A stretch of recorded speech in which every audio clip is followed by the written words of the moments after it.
IVM.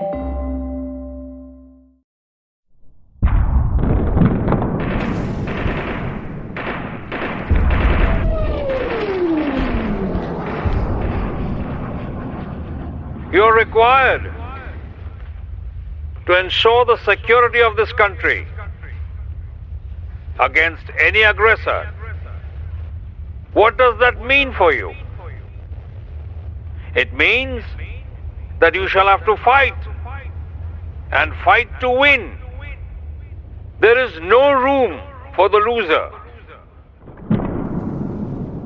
That was Field Marshal Sam Manekshaw, the iconic Indian Army chief during the 1971 war, addressing passing out cadets at the Indian Military Academy. His words echoed the spirit that prevailed within India's armed forces during the 1971 war. Hello everyone, Jai Hind, Sat Sri Akal and Vanakkam. You are listening to the first podcast in the series, Wars and Warriors, brought to you by IVM Podcasts. And I'm your host, Air Vice Marshal Arjun Subramaniam. Brace up for a roller coaster ride as we begin this series with 3 podcasts on India's spectacular military victory over Pakistan in 1971. And more importantly, its strategic role in the creation of Bangladesh. For now, we begin with shaping the battlefield. Before I tell you that, it's now time to take a break. Do you wonder why China does the things that it does? Or want to know how we could improve online privacy? Or perhaps you're thinking about how we can kickstart India's economy? If you'd like to search for the answers to such questions, check out All Things Policy, a daily public policy podcast that covers everything from employment figures to aircraft carriers. Tune in from Monday to Friday for new episodes and fresh takes. And we're back. Welcome back to Wars and Warriors.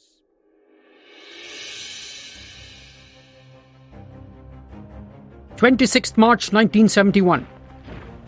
As dawn broke in Dhaka, the sound of running boots, a continuous staccato of machine guns firing, and the rumbling of tanks punctured the quietness of the academic environment at Dhaka University.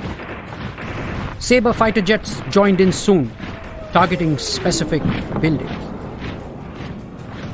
The crackdown had begun as Lieutenant General Tikka Khan, the martial law administrator of East Pakistan, later known as the Butcher of Bangladesh, began his genocidal campaign to eliminate intellectuals and protesters who expressed their allegiance to Sheikh Mujibur Rahman. The stage was set for South Asia to descend into chaos, as the next few weeks saw millions of refugees from East Pakistan stream across the porous border with India and precipitate a crisis that brought back memories of the horrors of the partition of the subcontinent. Alarmed at the turn of events, India's Prime Minister Indira Gandhi was a worried leader. Turning to her army chief, General Sam Manekshaw, during an important cabinet meeting, she inquired whether the Indian army was ready to go into East Pakistan in the coming weeks and stop the genocide. That would mean war, Prime Minister, and there is no way I can assure you that Pakistan will not open a second front. I need time to get my forces ready. Manekshaw continued, Madam Prime Minister, we are already into April. The monsoon is around the corner, and the chances of getting bogged down in East Pakistan, which has several rivers, are very high. We also need to remember that the mountain passes in Sikkim and the Northeast Frontier Agency, now called Arunachal Pradesh, would open soon, and we cannot rule out the possibility of China coming in to aid the Pakistanis. Now, despite her displeasure, Prime Minister Indira Gandhi heeded the advice of her army chief and nimbly turned to her intelligence agencies and diplomats to shape the environment before India went to war. Rushing to the Military Operations Directorate at Army Headquarters, Sam Manekshaw gathered his planners and pushed them for one last time to give him the confidence that could send him back to the Prime Minister and say, Madam Prime Minister, we are ready to go into East Pakistan in a few weeks. Among them was a senior major from the Corps of Engineers, Major B.T. Pandit, who was in charge of logistics planning. When quizzed by Manekshaw, Pandit struck to his initial assessment that there was no chance of supporting an offensive into East Pakistan from 3 directions if India went to war in early May. I was called into the ops room where the DMO was in discussion with our iconic army chief, then General Sam Manekshaw, his vice chief and the DMI. On a nudge from the DMO, I mentioned that the time required for move, stocking and build-up would vary from 4 to 6 weeks for a single thrust from the west to as much as 3 to 4 months for multi-thrust options. The chief gave very patient hearing, notwithstanding my seniority or the lack of it, and after reconfirming that the Eastern Command was in agreement with this assessment, he remarked somewhat wistfully that this would take us smack in the middle of the monsoons. Reassured with that assessment, Manekshaw went on to apprise his fellow chiefs from the Navy and the Air Force that he had gained them 6 months of breathing time to plan and prepare for a campaign that had little chances of failure. The lessons from history hung heavy over Manekshaw's head as he had taken over the defeated 4 Corps in Tezpur, Assam in November 1962, after the Chinese had declared a ceasefire following the comprehensive rout of the Indian Army. Manekshaw had no intentions of going to war ill-prepared this time. Realizing that the Pakistan Army would be no pushover in East Pakistan with an overall strength of almost 100,000, including irregulars called the Razakar, Manekshaw went about building his forces around East Pakistan, not with the aim of only creating a numerical superiority, but also to grab the psychological edge of being able to advance into East Pakistan from several directions. Ringing East Pakistan with 3 corps and a division-sized force, he supplemented them with eyes and ears in the form of the Mukti Bahini, the nearly 35,000 strong guerrilla force about which you will hear later on in this episode. The Indian Navy and the Indian Air Force too were ready for action by mid-November 1971. Admiral S.M. Nanda, India's naval chief in 1971, was in the prime of his career when India went to war with Pakistan in 1965. Frustrated and angry that the Indian Navy was hardly used in that conflict, he was now determined to make the Navy count. An operational masterstroke in 1971 was to strengthen the Navy's Eastern Fleet by stealthily transferring the Indian Navy's only aircraft carrier, INS Vikrant, along with a few other combat ships, from the western seaboard to the eastern seaboard, despite vehement protests from Vice Admiral Kohli, the Commander-in-Chief of the Navy's Western Naval Command. Instead of stationing the Vikrant at Vizag or Vishakhapatnam, Nanda stealthily positioned it in the Andaman Nicobar Islands, away from the prying eyes of Pakistani ships that traversed the Bay of Bengal. Consequently, the Pakistan Navy was made to believe all along that India's aircraft carrier was located in Vizag. More about the Vikrant and the Pakistan Navy's quest to sink it in the next episode. How did the Indian Air Force prepare for war in the Eastern Theatre? Air Chief Marshal Pratap Chandra Lal, the Indian Air Force chief and a World War II veteran much like Sam Manekshaw, had commanded a Hurricane Squadron during the closing stages of the Burma campaign and was a seasoned campaigner. Having been the vice chief of the Indian Air Force during the 1965 war, he was determined not to make the same mistakes again. Lal had initiated widespread transformational initiatives in the Indian Air Force. Among these were building new forward airfields, strengthening air defense measures, and improving joint operational procedures with the Army and the Navy. Though there was only one Pakistan Air Force fighter squadron based in East Pakistan at Tezgaon Airfield, on the outskirts of Dhaka, Lal took no chances as he readied 9 airfields around East Pakistan and inducted over 10 fighter squadrons to conduct an air campaign that would quickly achieve complete air superiority and support the Indian Army in a joint campaign. Complementing the conventional build-up of combat capability from April 1971 was the creation of a vast network of covert operations in East Pakistan through an extensive recruitment and training program of disaffected and patriotic Bengali nationalists loyal to Sheikh Mujib that was named Operation Jackpot. The force called the Mukti Fauj or the Mukti Jodha or even the Mukti Bahini also comprised officers, soldiers, sailors and airmen from the Pakistan Army's East Bengal Rifles and other units who had joined the freedom struggle and provided the structure and discipline for the guerrilla force to trouble the well-trained Pakistan Army. Trained by selected officers, junior commissioned officers and men from the Indian Army, and ably assisted by the Research and Analysis Wing or R&AW and the Border Security Force, several high-profile Bengali-speaking officers trained and even led the Mukti Bahini into battle. It was an intricate and brilliant covert operation. Among these covert operators was Major Shankar Roy Chaudhary, who later rose to be the Chief of Army Staff. Recovering from a bout of pneumonia recently, the octogenarian veteran recalled those momentous months with gusto. We got a directive from Eastern Command saying all Bengali-speaking officers were to congregate in ops of Eastern Command in Fort William. We had under us this Charlie sector.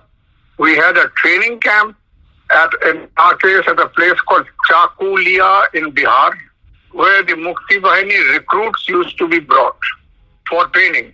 And just to ensure that these were genuine recruits, the Bangladeshi members of the National Assembly, who were also crossed over into India, were deputed to see that only the genuine goods got in. It was not only the land component of the Mukti Bahini that emerged as a fighting force, but also a mysterious but potent underwater naval guerrilla force called the Naval Commando Operations X or Force Alpha. Comprising a stealthy group of Indian Navy divers led by Captain Samant and 8 Bengali submariners from a Pakistan Navy submarine who defected from Europe and found their way to India after a thrilling escape. The group attracted a large bunch of Bengali youth with a proficiency in swimming. This force would go on to wreak havoc on Pakistani shipping from as early as August 1971. Training at a camp near the historic battlefield of Plassey in West Bengal on the banks of the river Bhagirathi, hundreds of Mukti Bahini frogmen were trained by the Indian Navy. Captain Samant recollects with pride. The fact remains that the main effect of turning the tide of the Pakistan war was this effort by Bangladesh naval commandos on paralyzing the Pakistan's shipping in East Pakistan, which actually strangled the Pakistan Army supplies and logistics which they required desperately to maintain themselves from East Pakistan. After their training was over, the band of underwater assault swimmers would first infiltrate into East Pakistan, arrive at vantage points close to all the key ports along the Padma, Jamuna, Surma and Meghna rivers, such as Narayanganj, Chandpur, Chalna and Khulna, including the well-defended Chittagong harbour. They would then wait for nightfall before plunging into the muddy but warm waters and swim stealthily towards ships and barges that were identified as supporting the Pakistan Army. Attaching limpet mines to the hull of the ships, they would detonate them and disappear into the dark of the night. It was not only the Mukti Bahini that provided good situational awareness and battlefield transparency to the Indian Army.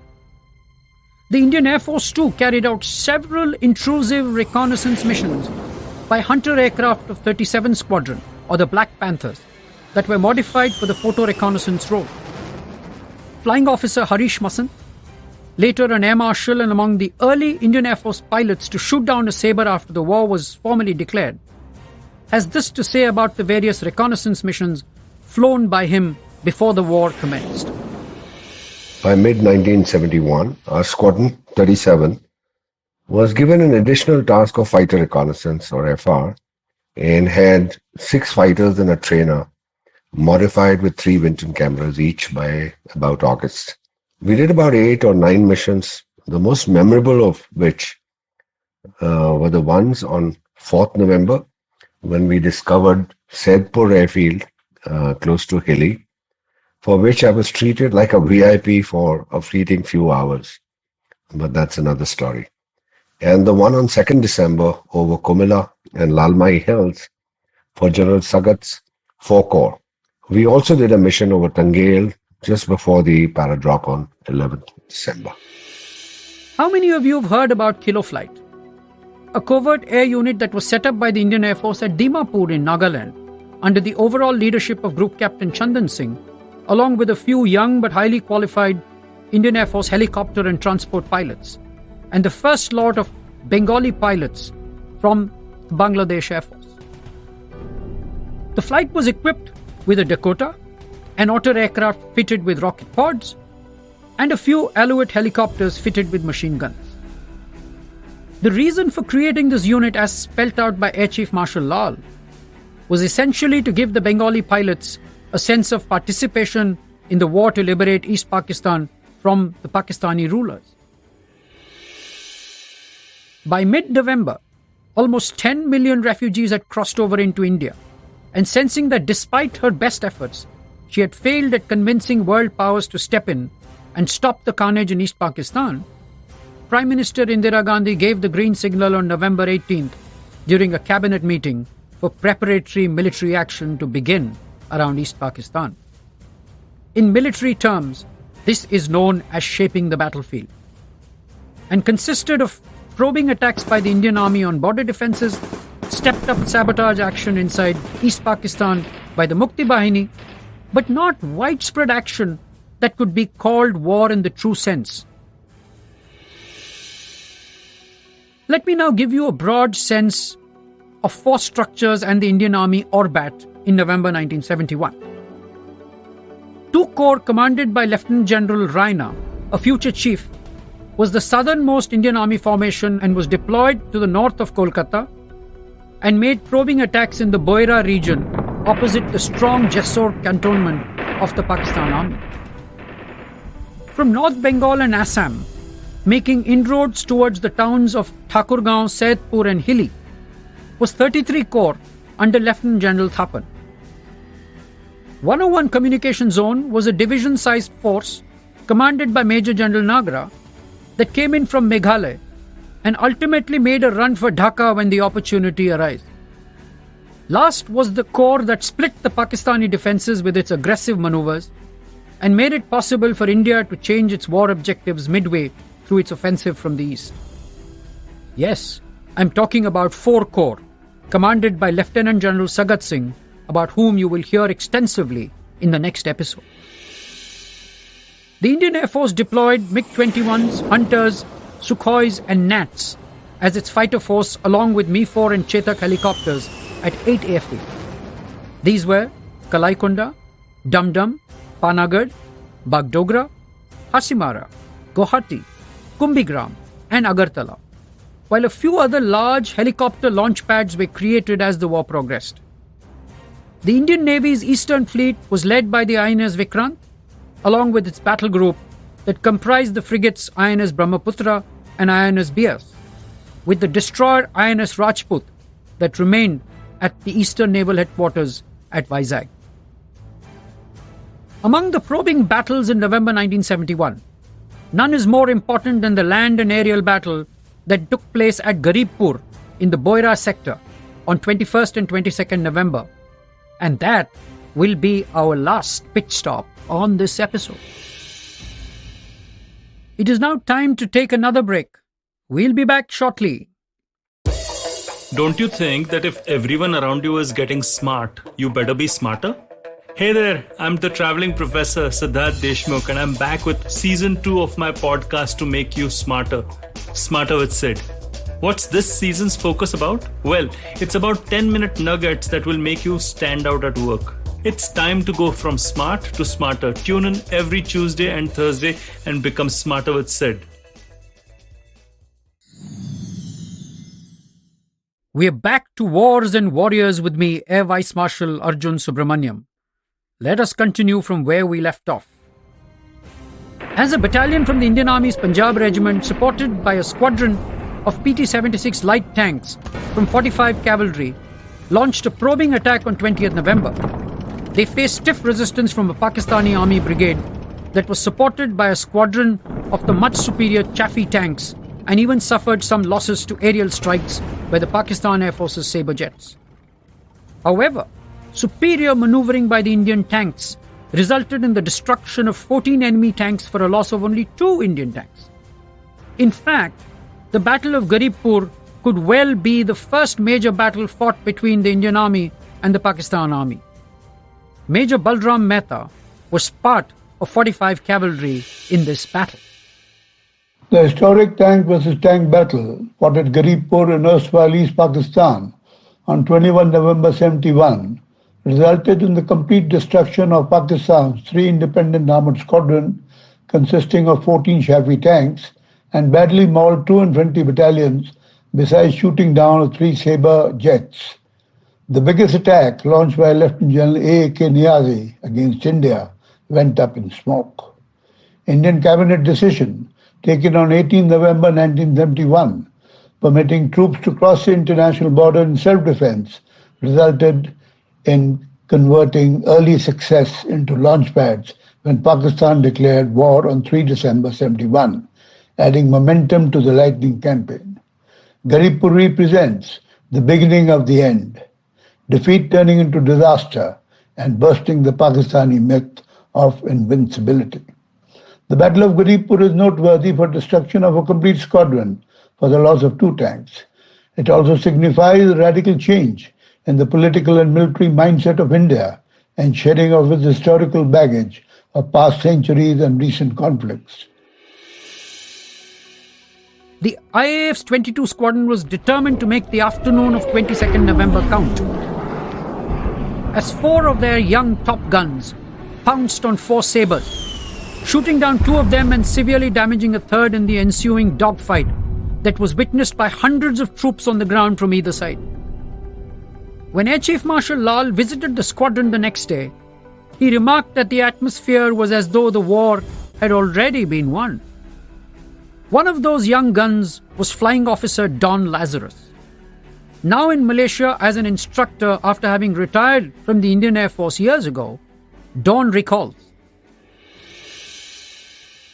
Can you imagine? There was a 3rd Sabre aircraft that came on the scene, and he was flying in between Ganapati and my aircraft, and he was turning right. I maneuvered my aircraft to get behind this aircraft and took a shot at him.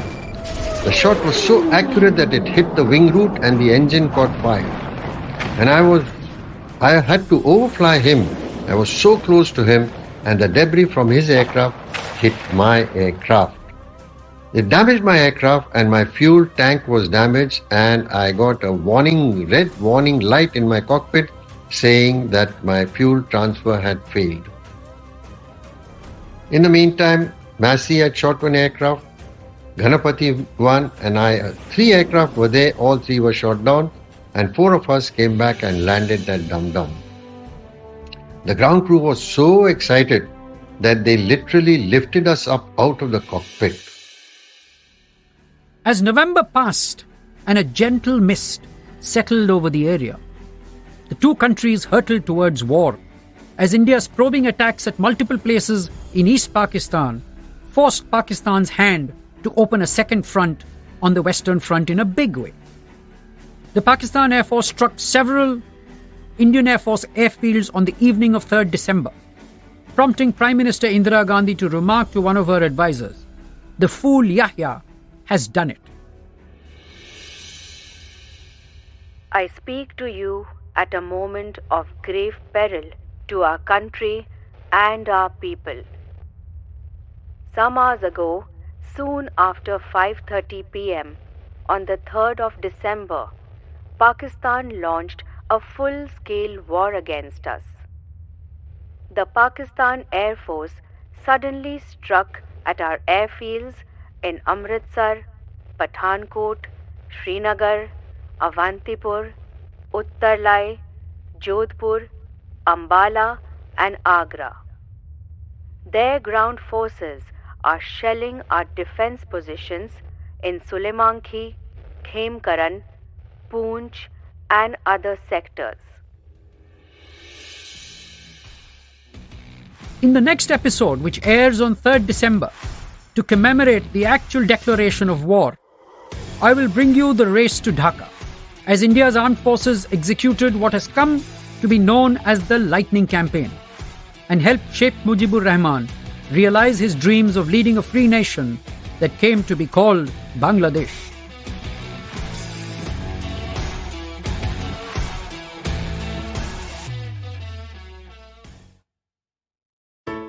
Hey everybody, it's been a great week on the IVM Podcast Network. On Cyrus Says, Cyrus talks to a close friend and veteran actor Dolly Thakur about her new book, Regrets, None, and her amazing career spanning over 5 decades. On Tere Mere Raste, Keshav travels to the Pearl of the Hills, Mussoorie. Discover a city that cherishes her tourist spots as much as her famous residents. Our taglines, a relic of the past. On Sparta with Sid, Siddharth analyzes whether taglines still hold relevance in today's world. On GBCD, Farhad and Sunetra reflect on the perks and quirks of living with family. And on Hans Vandi, hear an interesting story, Neem Ki Pattiya, voiced by Casey Shankar and written by Sarang Upadhyay. Do follow us on social media. We're IVM Podcast on Twitter, Facebook, Instagram, and LinkedIn. And remember, if you're enjoying this show or any of our other shows for that matter, please do tell a friend. Also, do check out our various YouTube channels. You can catch them on IVM Podcast/YouTube. And finally, we'd like to thank our sponsors on the network this week, Cred, Bank of Baroda, Quota, CoinSwitch, Kuber, Play Coffee, Intel, and Oxfam India. Thank you so much for making this possible. सफर, रास्ते, मंजिल और मुकाम अक्सर ये हमसे कुछ कहना चाहते हैं, पर हम हैं कि अपनी रोजमर्रा की जिंदगी में इन्हें सुनने से कतराते हैं। नमस्ते दोस्तों, मेरा नाम है केशव चतुर्वेदी और मैं आपको ले चलूंगा कुछ ऐसे सफर पर जहां आपको एक नया नजरिया मिलेगा सफर और मंजिलों को देखने का। आइए इन किस्से कहानियों में डूब जाएं। हर मंगलवार और शुक्रवार